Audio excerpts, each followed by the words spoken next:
Good morning. আবার চলে এসেছি, রেডি হয়েও গেছি, বেরোবো, বন্ধুর বাড়িতে যাব।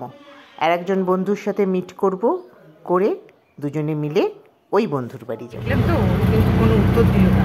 কি লিখলি? কতদিন থাকবি? কতদিন থাকবো ঠিক নেই, ও আর উত্তর দিল না। চলো, গল্প করতে করতে 5 মিনিটও হয়নি, এসে বলছে বনগা যাচ্ছ। অনেকটা রাস্তা চলে এসেছি এবং পৌঁছেও গেছি। এই বন্ধুকে তোমরা অনেক ভিডিওতেই দেখে থাকবে। চলো আড্ডা শুরু। এটা আমি খাবো না। কেন? আমাকে মুড়ি দে। মুড়ি কেন?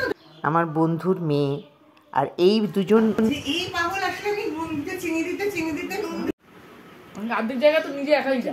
বড়টা ভালো হচ্ছে। যেহেতু বড় হওয়া আমার কলকাতায়, আমার অনেক বন্ধু আছে, সবাই খুব প্রিয়, কিন্তু এই দুজন বন্ধুর ওপর আমার প্রচণ্ড জুলুমবাজি চলে, ওদের ওপর অধিকার ফলাই। অনেক কিছু রান্না করেছে, যেহেতু পোস্ত ভালোবাসি, পোস্ত, ডাল, মাছের ডিমের বড়া। কারণ লোকে দেওয়ার সময় মনে ছিল কালকে লাউ চিংড়ি, মাছের কালিয়া। এবার ও খেয়ে নিচ্ছে আর বসে বসে আমরা গল্প করছি। এই ফাঁকে আমরা আবার ড্রেস চেঞ্জ করে নিলাম, কারণ এবার শুয়ে গল্প করব, ওই জন্য রেস্ট নেব। শুয়ে শুয়ে আড্ডা মারতে মারতে ভিডিও করছি বলে ওরা দারুণ বিরক্ত হচ্ছে, কিন্তু আমি ওদের ওপর আমি জুলুম ফলাই, ব্যাস করবই। এইবার হচ্ছে পলা খোলার পালা। বেরিয়ে যাবে। রোগা অবস্থায় পলা পড়েছে আর খুলতে পারছে না, তার চেষ্টা চলছে। একদম এটা পারবি না সত্যি রে, তুই ঢোকালি কি করে? না না, তখন রোগা ছিল। ও খুলবে আর এও চিৎকার করছে, চেষ্টা চলছে কিন্তু। হ্যাঁ, বার কর বাবা, করতে দে শেষ পর্যন্ত। নে প্লাস্টিকটা টানো না।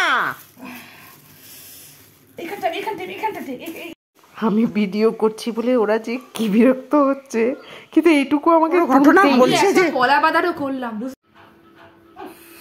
একবারও বললো না যে এটা আমার ফল্ট, তুই পিয়ালিকে বলিস। অনেক ধরনের গল্প চলছে, আর আমাদের অনেক বছরের বন্ধুত্ব তো, ছোটবেলাকার কলেজের একসাথে আমরা পড়েছি। ওর ছাদে বাগান আছে, সেখানে গেলাম, একটু রিলস বানালাম, ছবি তুললাম, দুজনে মিলে একটু মানে মজা করলাম, তিনজনে মিলে আর কি। প্রায় সন্ধে লাগছে, এবার বেরিয়ে পড়লাম ওর বাড়ি থেকে।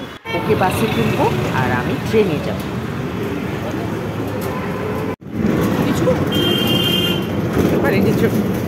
ওকে বাসে তুলে দিয়ে আমরা চলে গেলাম একদম মধ্যমগ্রাম স্টেশনে। আমার বন্ধুও সঙ্গে গেল। ও বাবা, স্টেশনে পৌঁছে দেখি একটু দেরি আছে, বসে বসে একটু গল্প করিনি।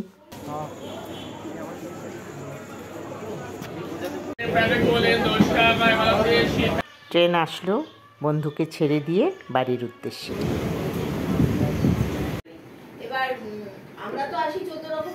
বাড়ি ফিরে দেখি বেশ কয়েকজন অতিথি, আমার ননদের বন্ধু, আমার এখানকার জলপাইগুড়িরই এক দিদির ওখানে বিয়ে হয়েছে, সেই মহুয়াদি। অনেক আড্ডা রাত্রি অবধি চললো, ওরা প্রায় 9:30 10টার সময় বেরোবে। তোমাদের সাথে এইটুকুই শেয়ার করলাম। আশা করি আজকের ভিডিওটা ভালো লাগলে লাইক কমেন্ট করবে। আর আমরা যে বন্ধুরা মিলে ছবি তুলেছি তারই একটু তোমাদেরকে দিলাম, তোমরা দেখো। আর পেজটাকে ফলো করো, চ্যানেলটাকে সাবস্ক্রাইব করো, সঙ্গে থেকো। টাটা।